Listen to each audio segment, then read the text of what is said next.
Bonsoir à tous et toutes, bienvenue à la Cinémathèque française. Comme toujours, c'est un plaisir de vous recevoir ici dans le cadre de cette rétrospective consacrée au cinéma de Bertrand Bonello. Rétrospective qui finira demain avec 2 projections de cycles de courts-métrages à 15h30 et 17h30. Et bien sûr, on espère vous y voir. Ce soir, donc, c'est Ingrid Klaven, musique et voix, un concert filmé sorti donc en 2012, si je ne m'abuse. Écoutez, Bertrand, j'ai envie de vous laisser un petit peu parler de la genèse de ce projet, parce que je crois qu'elle est assez particulière. 2012, en fait, c'est pas vraiment la date à laquelle vous l'avez filmé, il me semble. Non, bonsoir, merci d'être là. C'est un film qui est très peu montré et qui passe bien en salle, je crois.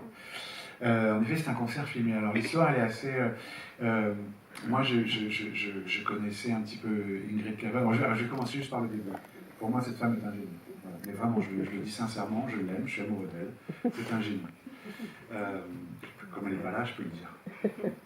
Et bref, moi je connaissais sa musique, j'écoutais un peu des disques, notamment son fameux live au Pigalle de 78, l'album que Jean-Jacques Schul avait écrit pour elle, etc.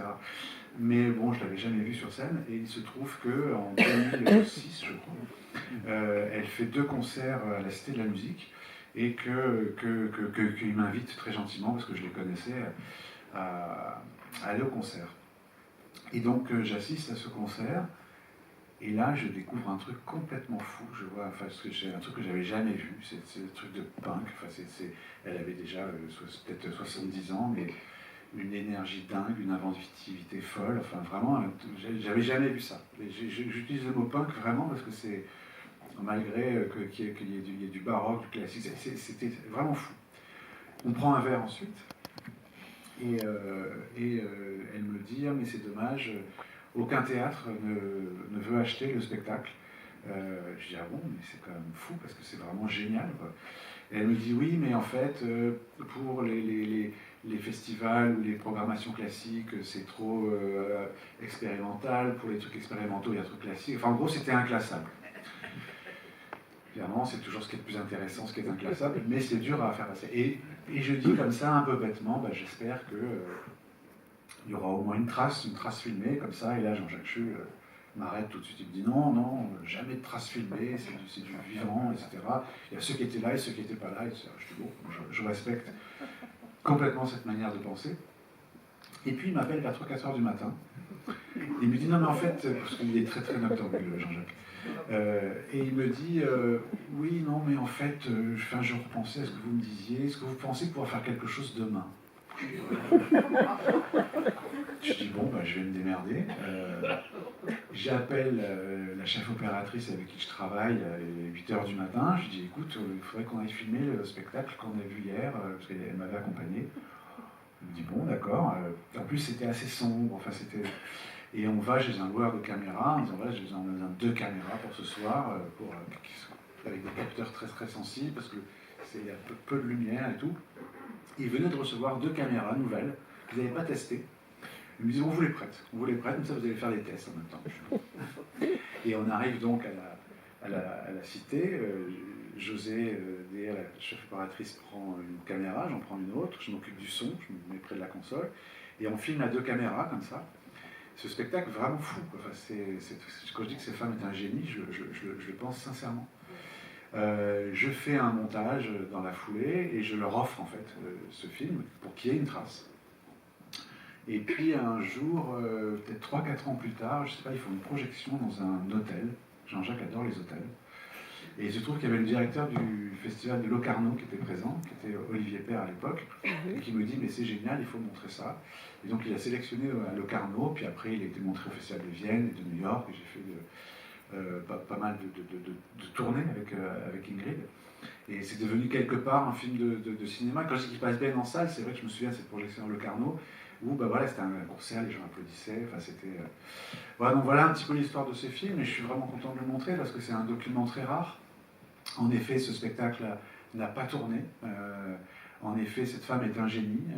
En effet, je ne suis pas certain qu'elle refera encore des concerts.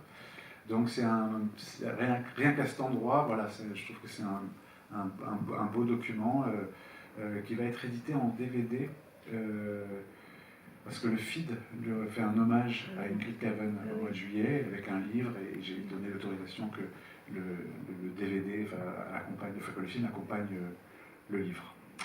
Donc voilà. Mais juste pour... parce que j'y pensais en fait en voyant et en découvrant certains de vos films pendant cette rétrospective, je trouve très beau ce que vous dites, parce que en 2008, quand vous faites De la guerre, pour ceux qui ont vu le film, vous comprendrez de quoi je parle, pour ceux qui ne l'ont pas vu, ne vous inquiétez pas, je ne vais pas dévoiler grand-chose, mais lorsque Mathieu Amalric revient de son passage au royaume, il retrouve sa compagne ou sa copine qui travaille dans un magasin de disques et il lui fait un grand discours sur plein de choses, et il lui dit un truc magnifique, il lui dit je voudrais qu'on soit un couple hors du commun, le plus beau qu'on ait jamais vu, plus beau que Jean-Jacques Schaul et Ingrid Caven. Oui, pour moi c'est un couple mythique, enfin c'est bon, je les connais bien et je vois que la manière dont ils appréhendent à la fois l'idée du couple, l'idée de la vie, etc. Et puis c'est vrai que le livre qu'il a fait sur elle, en fait il y avait... qui s'appelle Ingrid Caven, pour lequel il a eu le concours. Enfin, en fait, il y a eu une biographie qui avait été commencée sur Ingrid, et qu'elle a lu le début, elle a dit ça va pas, c'est pas ça, c'est chiant, etc. Et Jean-Jacques, fais-le toi. Et donc il a écrit cette espèce de livre sur elle, je ne sais pas qui l'a lu, mais qui est d'une immense beauté biographique, poétique, et c'était un geste amoureux. Enfin, je sais pas, leur rapport comme ça à l'art, à l'amour, et elle, sachant d'où elle vient, avec Fassbinder, Daniel Schmitt, enfin c'est Schroeter, enfin, voilà. Quand elle me parlait de ces moments avec ces trois cinéastes, de la légèreté, de l'insouciance, de l'énergie, de la folie, enfin, c'est sûr que ce sont des choses qui font rêver. Donc en fait, c'est un petit peu ça que je voulais dire dans cette scène. C'était voilà, c'est cette espèce de folie aussi qui fait rêver, et qu'on a quand même largement perdu. Et Ingrid, par ailleurs, n'est pas du tout quelqu'un de nostalgique. Elle ne dit pas, voilà, elle a perdu des compagnons de route, mais elle se souvient de ces moments-là comme des moments formateurs, fondateurs, qui l'ont énormément nourri, et elle vit encore aujourd'hui comme elle vivait à l'époque. Et c'est ça que je trouve absolument merveilleux. Merci beaucoup Bertrand, et peut-être qu'on peut vous souhaiter du coup un bon concert. Un bon concert, voilà. Merci.